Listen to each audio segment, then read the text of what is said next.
Attirés par le spectacle, Gaulois et Romains se mêlent aux arènes de Lutèce pour assister à des tragédies, des comédies et des combats. Quant au confort, il est excellent. Une toile est tendue au-dessus des gradins pour épargner aux spectateurs les rigueurs du soleil ou le désagrément d'une averse. Assis sur ces gradins, en arc de cercle, cet amphithéâtre, le plus beau et le plus riche de toute la Gaule, est constitué de pierres sculptées, de colonnes couvertes de tuiles, de statues offertes à l'adoration des dieux. Et quelle maîtrise technique! Des niches creusées dans le mur au fond de la scène favorisent une parfaite acoustique. Les combats de gladiateurs et de bêtes sauvages ont depuis toujours les faveurs du public. Et le meilleur, c'est quand les gladiateurs sont disposés à s'entretuer. Le public admire le courage et l'habileté de ces superstars. Les gladiateurs viennent d'horizons divers, hommes libres ou esclaves, car dans l'arène, seul compte la valeur du combattant. Les plus illustres gagnent la gloire, d'autres la liberté. Les perdants n'y gagnent que la mort. En l'an 280, les arènes de Lutèce seront détruites lors des invasions barbares. Et le temps fit son œuvre. Longtemps on crut que tout avait disparu, qu'il ne restait plus rien de ces arènes. Mais non, elles vont savoir réapparaître et s'imposer dans le paysage parisien. En 1860, lors du percement de la rue Monge dans le 5e arrondissement, les ouvriers tombèrent sur des restes bien étranges.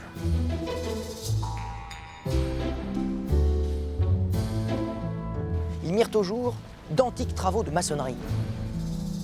Quelques années plus tard, des recherches s'étendent plus au sud, sur un terrain que la Compagnie Générale des Omnibus destine à la construction d'un dépôt de tramway. Et les fouilles vont révéler les arènes de Lutèce.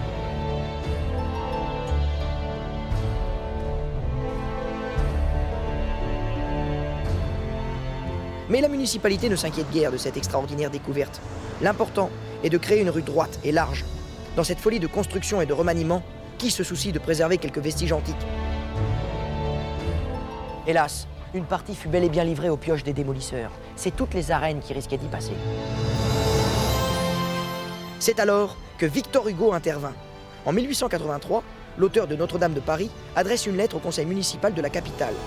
Il n'est pas possible que Paris, ville de l'avenir, renonce à la preuve vivante qu'elle a été la ville du passé. Le passé amène l'avenir. Les arènes sont l'antique marque de la grande ville. C'est un monument unique. Il n'a pas tort. Dans l'Antiquité, les arènes de Lutèce sont un des plus impressionnants amphithéâtres de la Gaule, capable d'accueillir 17 000 spectateurs. La scène de théâtre, élevée sur un podium, fait plus de 41 mètres de longueur. Et c'est au centre, sur son immense piste de forme elliptique de près de 53 mètres par 47, que les plus acharnés combats d'hommes et d'animaux se livrent.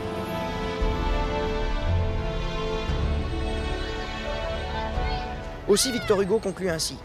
Le conseil municipal qui les détruirait se détruirait en quelque sorte lui-même.